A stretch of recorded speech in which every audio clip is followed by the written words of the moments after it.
તત્સત પરમાત્મા સદગુરુ મહારાજનો જય. આપણે નીતિના વિશે જોયું, એમાં ભાગ 2 થઈને હવે ભાગ નંબર 3 કે આ નીતિ નિયમ એની શું જરૂર છે. એટલે કે રોગના સાથે દવા ખરી, પણ એની ચરી સિવાય દવા નકામી પડે. પરંતુ બૌદ્ધિકવાળા એટલે બુદ્ધિવાળા અનભેદવાદીઓ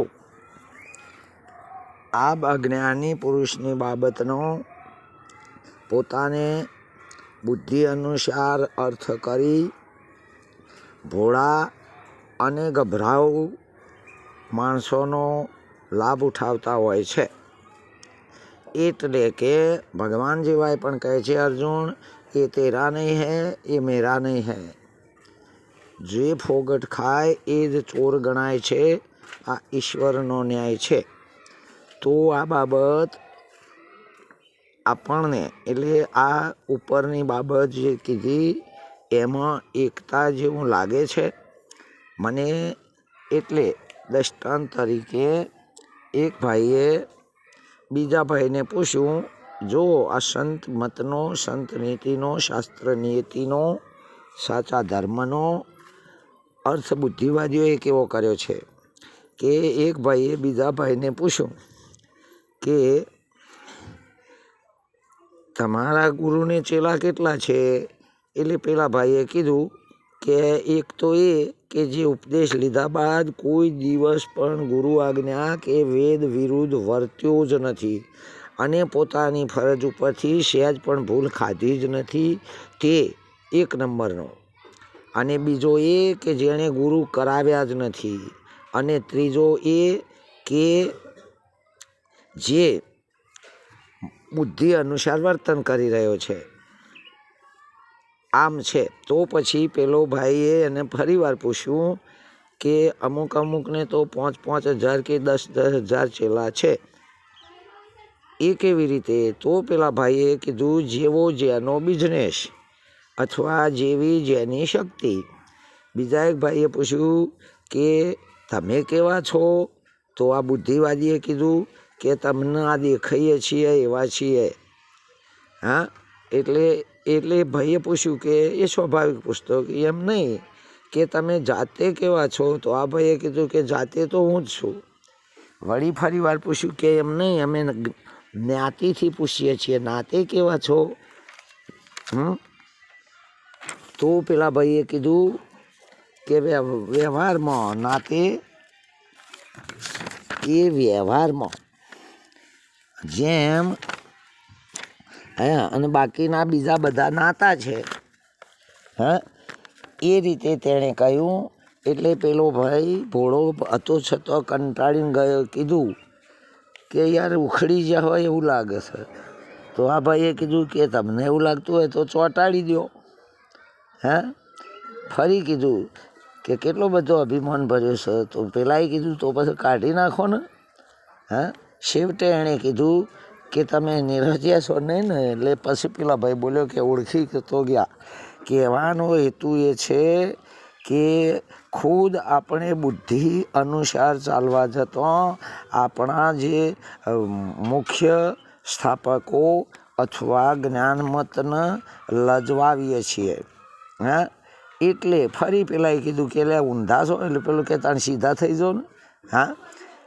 કોણ જાણે આ યુગ પલટાણો છે કે તે યુગ સાથે આ કૃષ્ણની કળાઓ મરી પરવારી છે. વળી નવા યુગમાં નવા પુરુષો નવી કળાઓ કરવા માંડ્યા છે. શું ખબર પડે કે કોણ કઈ કળામાં આ બધું ખેલી રહ્યા છે. એ જ કળાતું નથી. અને એમની કળાઓ કરવા જતાં પ્રતિજ્ઞાઓ એટલે શીલવંત તૂટી જવાની બીક લાગે છે. તો સામે તેઓ જવાબ પણ આપી દે છે કે પ્રતિજ્ઞાઓનું બંધન ક્યાં રહ્યું. શું ગુરુ મહારાજે નિર્ભય અને મુક્ત નથી કર્યા.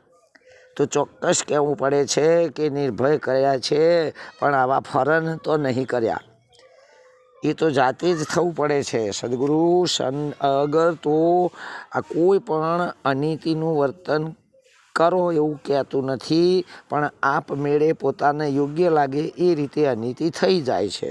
હા, એટલે આ મહાપુરુષોના અગર તો જીવનમાં આ નીતિના દેશના નિયમ મુજબ ગુરુ મહારાજે દ્રષ્ટિ નિર્મળ સ્થિર કરાવી છે.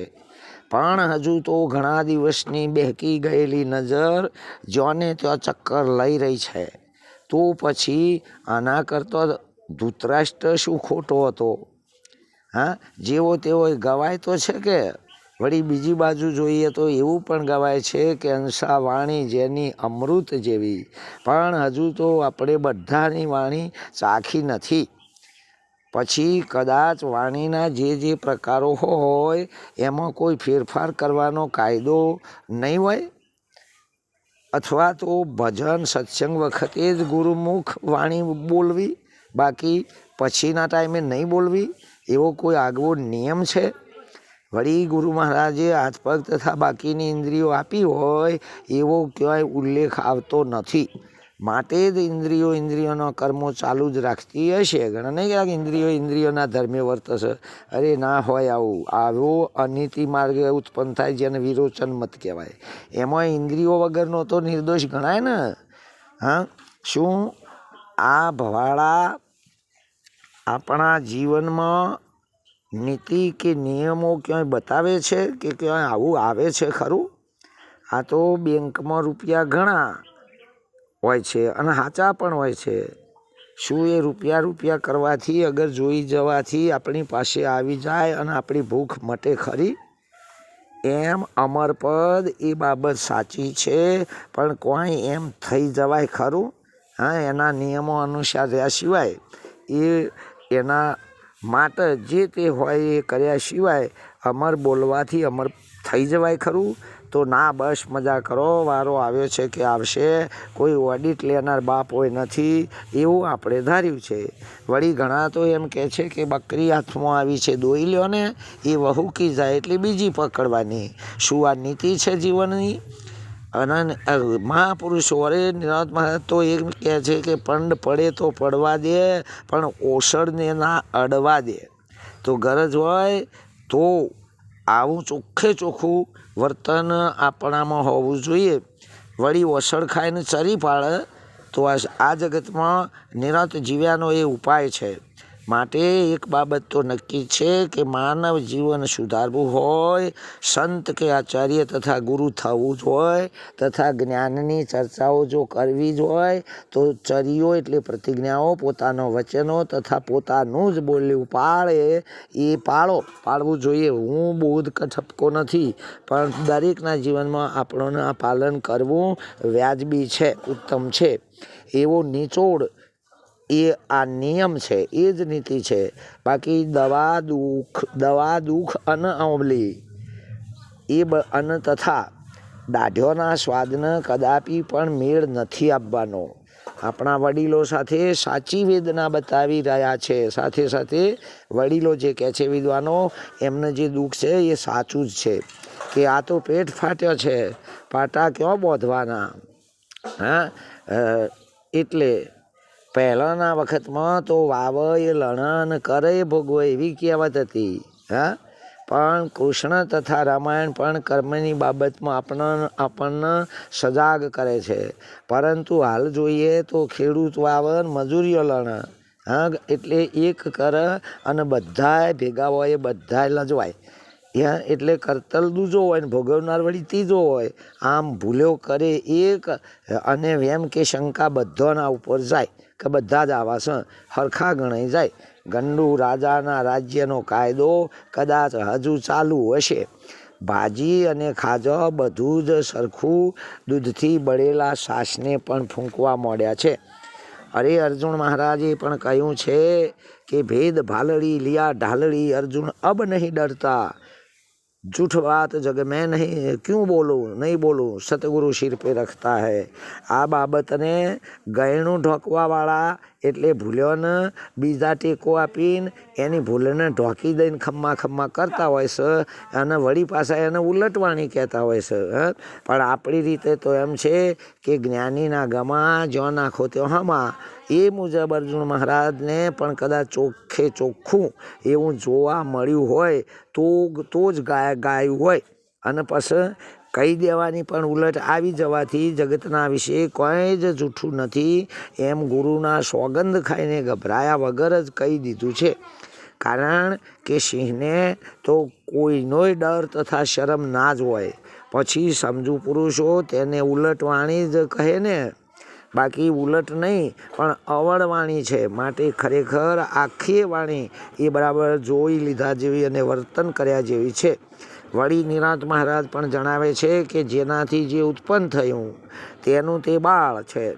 બ્રહ્માજી પણ પોતાના સંતાનરૂપી સૃષ્ટિને કદાપી પણ નમતા નથી એવો એક નિયમ તો પાડે જ છે। આ એ પણ નિયમ જ છે, નીતિ છે। પરંતુ એવું તે કયું જ્ઞાન છે કે આપણે તેનો ભંગ કરી રહ્યા છીએ।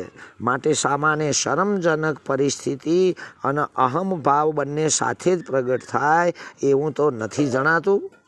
કોઈ તો સેવકને અધિકાર આપવાની લાલચે જ મેળાવડા કરાવતા હોય છે, તો કોઈ હાથે ને હાથે અધિકાર લઈ લેતા હોય છે। અથવા કોઈ પછી મહેનત વગર કદાચ હું એક ધોળ બોલું છું એવું કરી કરીને છૂટી જતા હોય છે। વિચારો ક્યાં મહાપુરુષોના અધિકારની શરતો અને ક્યાં આપણા બુદ્ધિમત પર ચાલવાના નિયમો। પછી એ લાચારી ભોગવવી પડે છે। ઉપદેશ તો એ છે કે અધિકારીને જ આ એમ કે ઉપલબ્ધ થવાનું છે। પછી આપમેળે કરીએ એ વળી કયા ગોમનો અધિકાર છે? કંઈક ભેદ હોય, કંઈક અંદર આગવું કારણ હોય એવું લાગતું હોય છે। મહાપુરુષો તો જણાવે છે કે જે ભેદવાદી હોય એનો સંગ જ ના કરાય। માટે ભેદ શબ્દોય નહીં પણ અભેદ વાક્યોવાળાના શરણે જવાથી જ સુખ થાય તેમ છે। અને નિયમ પણ એવો છે કે આપણને અભેદવાદી મળવો જોઈએ। નિરાંત અગર તો કબીર અગર તો કોઈ પણ એમાં જે જ્ઞાન છે એ અભેદ છે। જ્યારે નીતિ નિયમોમાં ભેદવાળા ભળવા માંડ્યા છે કે શું બધા આપણા શરણે કોઈને કોઈ ત્યાગે અને આપણે કોઈ પણ જતું ના કરવું એવું તો કોઈ આપણું ઉચ્ચ કોટીનું આગવું જ્ઞાન છે? સંતથી આ જગતમાં એવું તે કોણ મોટું છે કે જે સંતને કોઈ જ ના આપી શકે? શું સગાડશાનો છોકરો જલારામની વીરુબાઈ શિવાજીનું રાજ્ય આવું જે આપ્યું છે એ ફક્ત વાતો જ હશે? એ ખોટું જ હશે? બાકી તો તમે જુઓ બસ વોંદરાના ઘા જોનારો ઘણોય હોય છે પણ વોંદરાને પીડા છે એ જેમ અર્જુન કહે છે કે પોપટને ભણવા માટે પોજરામાં પૂર્યો છે પણ એ પોપટને ખબર છે કે મને જેલમાં પૂર્યો છે, એને જેલમાં છે। એમ કદાચ આપણે ઉપદેશ લીધો અગર તો આપ્યો પણ એ તો લેનારને ખબર છે કે મને સૂટો કર્યો છે કે ઉપરથી ફંદમાં નાખ્યો છે। એ સિવાય બીજું હું શું હોઈ શકે? આ તો હુઆ કોઈ ફેર પડે એમ લાગતો નથી। આ બંદરને શીખ દેવા જતો હુગરીનું ઘર જાય એ જ પરિસ્થિતિ થાય છે। ઈસુને થોભલે ચડાવવાવાળા કોઈ હગાવાલા નહોતા, કોઈ એના માટે હગાવાલા ભેળા નહોતા થયા। બધા એમના ધર્મના માનવાવાળા એમના પાછળ ફરનારા જ હતા। સત્યવીર સોક્રેટિસને કોઈ ઉપરથી ઝેર પાવા આવ્યું નહોતું, એ પણ દુશ્મનો જે થયા એ એમના જ હતા। કારણ કે શંકરાચાર્ય જેવાને પણ પાખંડવાદીઓએ જીવવા દીધા નથી। કાયમથી સાચા માણસના વિરોધીઓ વધુ જ હોય છે। માટે જીવવું થોડું અને કોનાથી બગાડવું એ જ બરાબર છે। પછી તો કર્મનું ફળ ક્યાં કોઈની શરમ કે ડર અગર તો મર્યાદા રાખે તેમ છે. માટે નિરાંતમાં તો નિરાંત હોવી જોઈએ. નિરાંત નથી તો જગતમાં પછી બીજું કોઈ જ નથી. એટલે આ તો દયા આવે માટે તું જ ને કહું છું. એ મહાપુરુષોની વાત વ્યાજબી છે. અથવા તો આપણે બધા જ ઘરના છીએ. આપણે કોઈને વિરક્ત જુદો માનીને અથવા અવગુણ જોઈને કહેવાની મને તમને કોઈને સ્વતંત્રતા નથી, પણ ખરેખર એક અંતરની લાગણી છે. હા, નિરાંત મહારાજનો પણ જ્ઞાન મત છે કે વિશ્વના તમામે તમામ એટલે ભૌતિક મતો બાદ કરીને પછી આ સર્વશ્રેષ્ઠ સર્વોત્તમ મત પછી કોઈ પણ મહાપુરુષ હોય એનો સર્વોત્તમ મત શ્રેષ્ઠ હોય છે. અને કોઈ પણ કષ્ટી વગરનો તથા નરનારીના પણ વિરોધ વગરનો જ હોય છે. સર્વ કોઈને બ્રહ્માદિક પર્યંતને પણ માન્ય જ હોય છે. અને ઘેર બેઠો જ એક ક્ષણમાં આપણે ગંગા નાયા અથવા તો ભવ પાર ઉતરી ગયા સમાન છે. એ નિર્વિવાદ બાબત છે. પરંતુ જે નીતિ નિયમો તથા પ્રતિજ્ઞાઓનું જેમ છે તેમ યથાર્થ પાલન કરવાવાળાના કામનો આ ઉપદેશ છે. જો તે બોલેલું છેલ્લી ક્ષણો પર્યંત ના હચવાય તો પારાવાર દુઃખનો કોઈ અંત રહેતો નથી. અને છેલ્લે પણ ગમે તેવી જ્ઞાની છતોય ગમે તેવા જ્ઞાની હોય છતોય પણ સન્નિપાત અગર તો મુશ્કેલીઓ કે વેમ અગર તો એમ કે બરાડા બુમરાડ્યો તથા ધમ પીછોડા પસાડા કરી અપજશ લઈને આખરે જ્યાં ત્યાં મરી જઈ નાશ થઈ જતો હોય છે. આ આપણી નજરે જોયેલી બાબતો જ છે. માટે માર્ગ સહેલો પણ નભાવવો કઠણ છે. કારણ કે આ 1-2 દિવસ પૂરતો સોદો નથી, પણ પેઢીઓની પેઢીઓ સચવાય અને સુખી થાય એવો આ એક ઉત્તમ નીતિ માર્ગ છે જે આપણે બધાના માટે યોગ્ય છે. એટલા માટે વ્યક્તિગત ભૂલ દોષ બતાવવા નહીં, પણ વિશ્વની લાગણી માટે આપણે કોઈને સુધારી દઈએ અગર તો કોઈ બગડી ગયું છે એવો ભાવ ઉત્પન્ન કર્યા સિવાય બિલકુલ નિખાલસ ભાવે આ બનાવવામાં આવ્યું છે. ઓમ તત્સત. પરમાત્માએ સદગુરુ મહારાજનો જય.